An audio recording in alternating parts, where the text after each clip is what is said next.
दोस्तों बहुत बहुत स्वागत है आप सभी का हमारे आज की इस वीडियो में।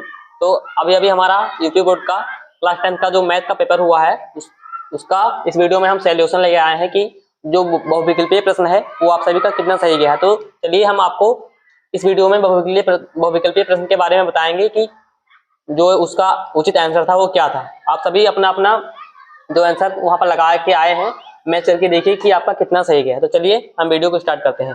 ये पेपर कोड है हमारा 822 CB, पेपर कोड मिला लीजिए। इसका सॉल्यूशन हम बताने जा रहे हैं। चलिए हम देखते हैं कि हमारा जो सॉल्यूशन है वो क्या है।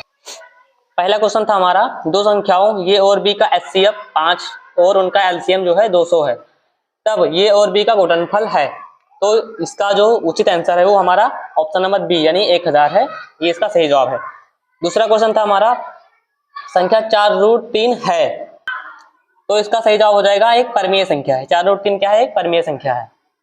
तीसरा क्वेश्चन था हमारा यदि 20-25 का LCM 100 है तो HCF का मान है, तो इसका उचित आंसर है हमारा 5। तो इसका सही जवाब हो जाएगा 5। ऑप्शन नंबर डी इसका सही है। यदि आपने ऑप्शन नंबर डी इसका सही लगाया है तो आपका सही है। इसी प्रकार चौथा क्वेश्चन था हमारा यदि 1/x² + 6 बराबर 1/10 तो x का मान होगा, तो इसका आपका ऑप्शन नंबर बी सही हो जाएगा। ये कैलकुलेशन करके आप निकाल लीजिएगा। इसी प्रकार पांचवा क्वेश्चन था हमारा यदि समीकरण 2x² - 8x + c के मूल बराबर हैं तो c का मान होगा।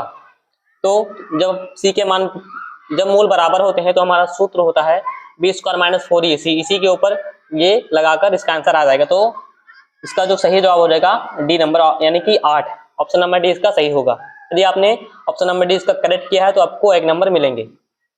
और जो क्वेश्चन है आप सभी मैच करिए और बताइए कि आपका कितना सही है। कमेंट में हमें करके बताइए कि आपका जो है कितना सही गया।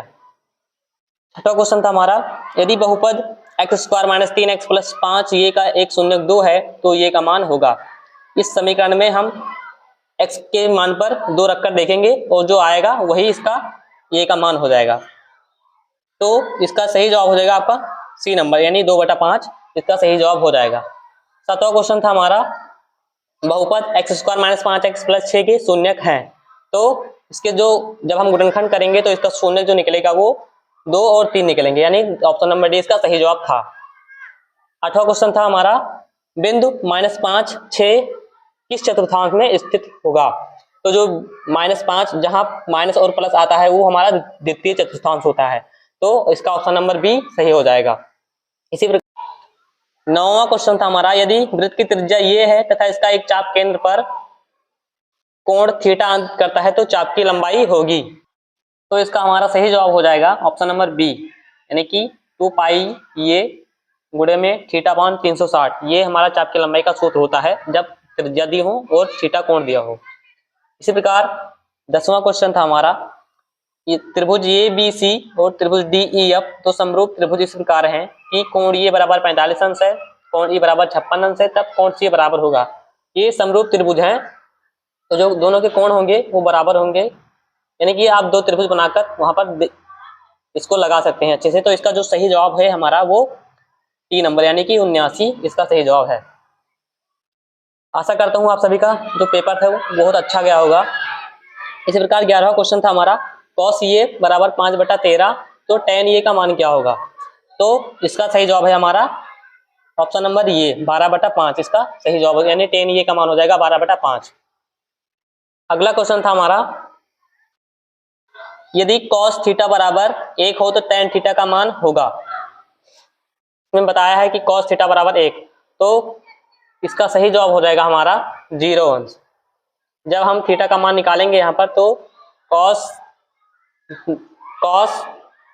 0 अंश का मान जो होता है वो 1 होता है, तो थीटा बराबर हमारा 0 अंश आ जाएगा।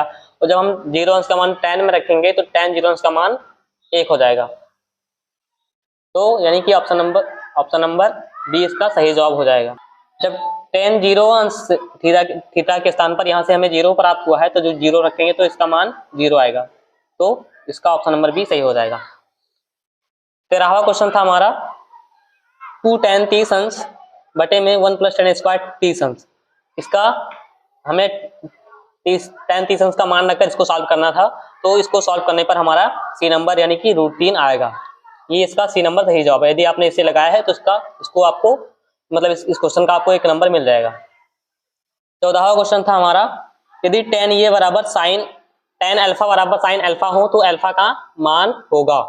तो इसका सही जवाब हो जाएगा ऑप्शन नंबर डी, यानी यदि हम अल्फा के स्थान पर 0 रखें तो इन दोनों के मान जो है वो बराबर होंगे। इसी प्रकार अगला 15 नंबर क्वेश्चन था हमारा, यदि एक वृत्त की त्रिज्या 6 सेंटीमीटर है का त्रिज्याखंड केंद्र पर 60 अंश का कोण बनाता है तो उस त्रिज्याखंड का क्षेत्रफल होगा। तो इसका ऑप्शन नंबर बी आपका 6 पाई सेंटीमीटर स्क्वायर, इसका बी नंबर ऑप्शन जो है सही जवाब होगा। यदि आपने इसका बी नंबर सही किया हो तो आपका सही हो जाएगा। 16वां क्वेश्चन था हमारा, यदि ये सेंटीमीटर भुजा के दो घनों के संलग्न फलकों को मिलाकर रखा जाए तो बनने वाले ठोस का पृष्ठीय क्षेत्रफल होगा। तो ऑप्शन नंबर ये इसका 6a स्क्वायर सही जवाब हो जाएगा। 17वां क्वेश्चन था हमारा, इसमें माध्य पूछा है हमारा, निम्नलिखित सारणी का माध्य होगा। तो जब हम इसका माध्य निकालेंगे तो 22 आएगा, यानी ऑप्शन नंबर डी इसका सही जवाब होगा। यदि आपका 22 आया है तो आपका सही है। 18वें क्वेश्चन में पूछा है हमारा, निम्नलिखित सारणी का मध्य का वर्ग होगा। तो जो इसमें मध्य का वर्ग है वो ये है 10 से 15 वाला ऑप्शन जो है हमारा पहला है, तो ऑप्शन नंबर ये इसका सही जवाब हो जाएगा। 19वां क्वेश्चन था हमारा, किसी अधिवर्ष में 53 रविवार होने की प्रायिकता होगी। तो किसी अधिवर्ष में 53 रविवार प्राप्त होने की प्रायिकता जो होगी हमारी वो 2/7 होगी। तो ऑप्शन नंबर सी इसका सही जवाब होगा।